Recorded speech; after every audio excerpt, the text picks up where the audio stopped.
শুধু রক্ত দিয়ে সম্পর্ক হয় না, আত্মা দিয়ে হয়। আত্মাটাকে বড় করতে হয় রে বাবা, মনটাকে অনেক বড় করতে হয়। সমুদ্রের মতো বড় মন নিয়ে তোমরা আজকে যেখানে দাঁড়িয়ে আছো, এখান থেকে যাত্রা শুরু করবে, এটি আশা করি তোমাদের কাছে।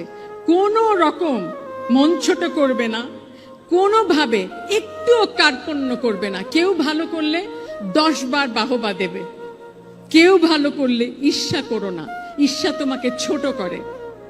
এবং আরেকটি জিনিস মনে রেখো, আমাদের জীবনে আমরা এমন একটা জায়গায় এসে পৌঁছেছি যেখানে আমরা শুধু কিন্তু তির্যক সমালোচনায় মেতে থাকি।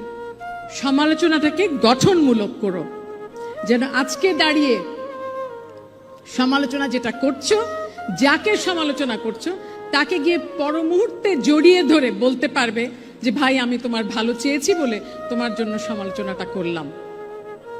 বিরুদ্ধ বা বিরুদ্ধচারণ, বিপক্ষ বা বিরুদ্ধাচারণের কোনো জায়গা নেই আমাদের জীবনে, কখনো না।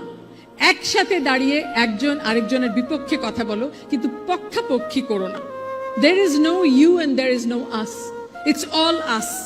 The reason why we are not making great strides as much as this great nation deserves is because we give over emphasis on I and not we. যখনই কথা বলবে তখনই আমরা বলার অভ্যেসটা করো ভাই। যখনই কথা বলবে আমি যেন কখনো আমরাকে পরাজিত না করে, তাহলে কিন্তু জীবন যুদ্ধে হেরে যাবে, এটি মনে রাখবে।